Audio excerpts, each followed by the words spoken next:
আগামী অর্থবছর থেকে কর্পোরেট কর সর্বনিম্ন 15% নির্ধারণের প্রস্তাব দিয়েছে গবেষণা প্রতিষ্ঠান সিপিডি। সংস্থাটির দাবি, দেশের মাত্র 9% প্রতিষ্ঠান কর্পোরেট কর দেয়।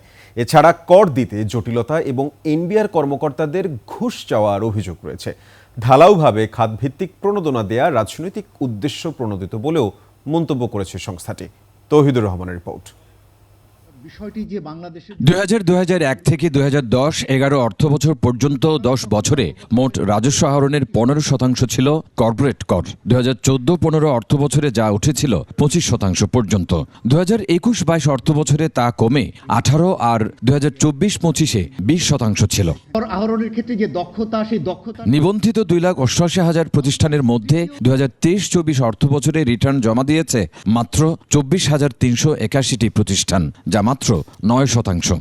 ওই অর্থবছরে কর ফাঁকির পরিমাণ ছিল 2,26,000 কোটি টাকা। শুধুমাত্র কর ফাঁকি এবং এর বাইরে কর জালের বাইরেও তো বিপুল পরিমাণ রয়ে গিয়েছে, যাদেরকে কর জালের ভিতরে আনাই যায়নি।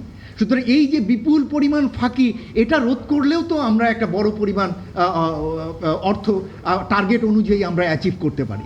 ব্যবসায়ীদের জন্য দেয়া প্রণোদনা রাজনৈতিক উদ্দেশ্য প্রণোদিত মন্তব্য করে এখান থেকে বেরিয়ে আসার তাগিদ দিয়েছে সিপিডি।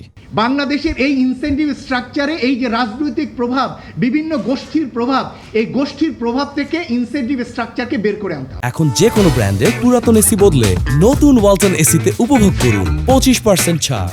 কর্পোরেট ট্যাক্স ভারতে 25 থেকে 30%, চীনে যেটি 25%, মালয়েশিয়ায় 24%, ইন্দোনেশিয়ায় 22%, পাকিস্তানে 29% এবং মিয়ানমারে 22%। আর বাংলাদেশে এটি সর্বনিম্ন 15% করার দাবি সিপিডির। 15% হলে কিন্তু আমার ন্যায্যতার ক্ষেত্রে একটা বড় অ্যাচিভমেন্ট হতে পারে। ফলে আমরা এই বাজেটের কথা আমরা বলছি যে এই বাজেট থেকেই সরকার চাইলে, আমরা অলরেডি আলোচনা শুনছি যে গার্মেন্টসের এই যে সাবসিডি যে টাকা হবে না, কিন্তু 15% নাম্বারটা সরকার বিবেচনা করতে পারে। দেশের 92% প্রতিষ্ঠান চায় সবার জন্য সমান কর হারের পরিবর্তে সেক্টর ভেদে ভিন্ন হোক।